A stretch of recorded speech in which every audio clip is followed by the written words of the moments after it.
Bentornati qui su Radio Venezia, interviste, storie live social per conoscere la nostra nuova ospite della serata, Silvia Fossa. Buonasera Silvia. Buonasera a tutti, sono Silvia. Questa sera con Silvia io devo stare attenta perché lei è un'istruttrice di Kung Fu e di sport da combattimento. No, non faccio Giuro male. che non ti faccio arrabbiare. Non faccio male a nessuno comunque. Perfetto, e lei è cofondatrice dell'associazione Stone Temple Tao. Ma allora Silvia, siccome per le donne è un po' strano, tu come ti sei avvicinata a questi sport appunto di combattimento? Allora sì, purtroppo per le donne è un po' strano, nel senso che c'è un condizionamento mentale un po' rispetto a queste discipline per cui la donna non dovrebbe farlo perché non è da donna. Comunque io mi sono avvicinata insomma una quindicina di anni fa al Kung Fu tradizionale, lo stile Tai Chi Chuan, stile Chen, e poi praticando ho cominciato a conoscere quelli che sono gli sport da combattimento, che altro non sono che diciamo lo sport dell'arte marziale, cioè lo sport nel senso che viene codificato in termini di tecniche che si possono portare, perché l'arte marziale nasce come tecnica di difesa in tutto e per tutto. Lo sport invece ha le varie categorie, le categorie, ha le protezioni e tutto quanto, quindi lo sport diciamo che è questo, quindi io vengo dal Kung Fu e poi mi sono appassionata agli sport da combattimento. E quali sono questi sport di combattimento? Allora, gli sport da combattimento in realtà è un mare magnum, si può dire, perché sono tantissimi. In Occidente è conosciuta la box, però in realtà ce ne sono tantissime altre. Le posso nominare così, Certamente. La kickboxing, la Muay Thai. Quella di cui mi occupo io principalmente è il Sanda, che è lo sport. Cosa sarebbe? Ora lo spiego. Praticamente il Sanda è lo sport da combattimento in cui confluiscono tutti gli stili di Kung Fu cinesi. Praticamente il Kung Fu è senza regole, diciamo, è stato regolamentato e i ragazzi si possono confrontare in combattimenti che prevedono calci, pugni e proiezioni. Questi sono ovviamente, c'è tutto, poi c'è una differenza tra il contatto leggero, il contatto pieno, protezioni, non protezioni, dipende poi dall'esperienza, insomma. Sì. C'è un bel da fare, insomma. Sì, molto. Sì. Ma tu alleni anche? Sì, io ho una squadra di ragazzi che alleno, hanno avuto anche risultati importanti. Allora principalmente li porto a fare incontri appunto di Sanda, quello che ho appena spiegato, però ho anche campioni, l'anno scorso 3 campioni nazionali di K1 che prevedono, cioè la differenza tra i vari sport da combattimento in realtà tecnicamente è solo i colpi che si possono portare. Cioè per esempio nella K1 si possono fare calci, pugni e ginocchiate. Invece le proiezioni sono concesse insomma solo fino a un certo punto. Dipende appunto ai ragazzi faccio fare un po' di tutto, ecco, più che altro per fare esperienza. L'anno scorso appunto ho portato a casa 3 campioni nazionali di K1, ho un campione mondiale di Sanda e un campione europeo di Sanda. Insomma, i risultati ci sono stati in questo periodo, si lavora molto. Sì. Immagino. Ma da donna com'è allenare una squadra agonistica maschile? Allora guarda, questo è un argomento un po' delicato, nel senso che in realtà non cambia niente. Non cambia niente perché dipende da che rapporto tu riesci a instaurare con questi ragazzi. Quando riesci a instaurare un rapporto puro, vero, i ragazzi non gliene frega niente se pesi 40 kg come me e sei donna. La cosa importante che tu devi dare è l'esempio, la tecnica. Ovviamente andando in giro poi nei vari ambienti prevalentemente sono tutti maschi, quindi c'è anche quello che ti guarda dalla testa ai piedi così e ti dice bon.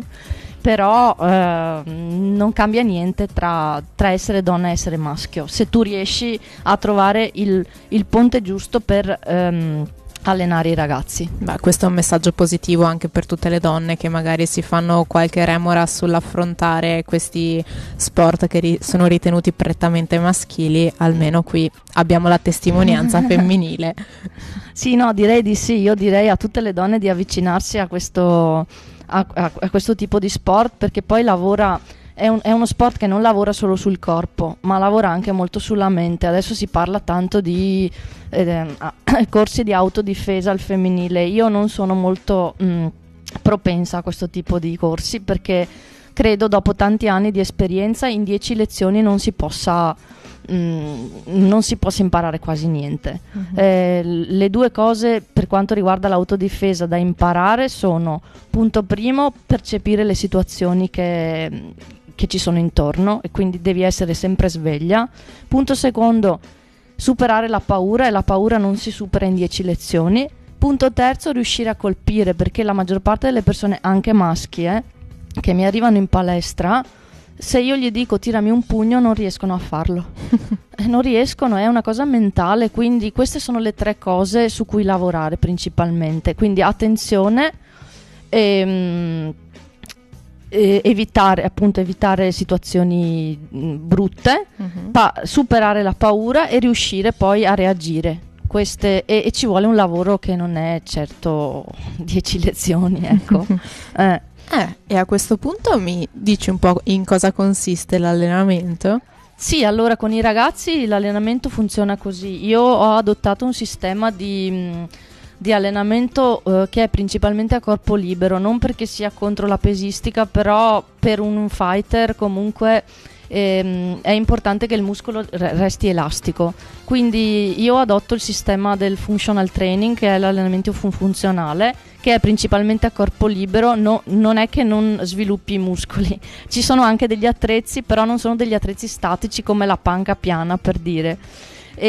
Sono degli attrezzi dinamici che fanno sì che il corpo venga utilizzato in tutte le sue parti, perché poi alla fine sono le gambe e il tronco che portano i colpi, anche quelli nella parte superiore del corpo. Quindi l'allenamento funziona così: si fa un po' di riscaldamento, un po' di allenamento funzionale, quindi lavoro anche sulla potenza e sulla velocità. E poi ci sono un'altra parte, si svolge con è più tecnica, quindi studio a vuoto dei pugni o dei calci e poi con i colpitori.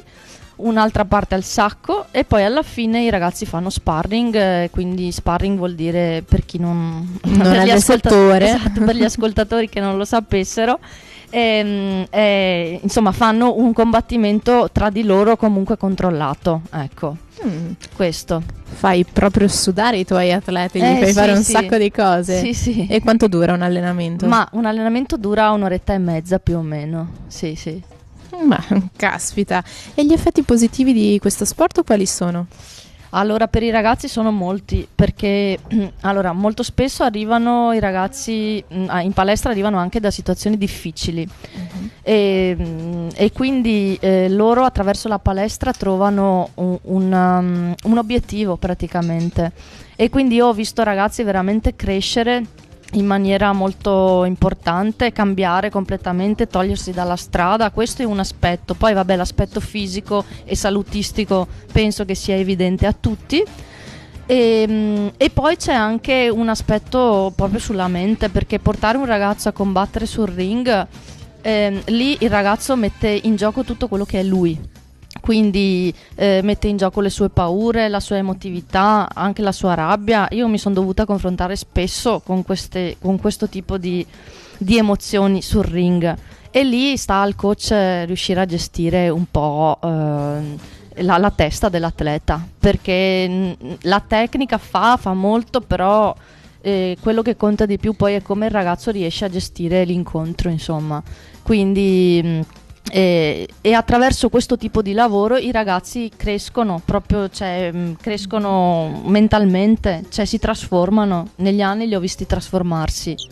Wow, è un lavoro molto interessante, senza dubbio, sì. che fa Faticoso, tantissime soddisfazioni. Faticoso ma bello, sì.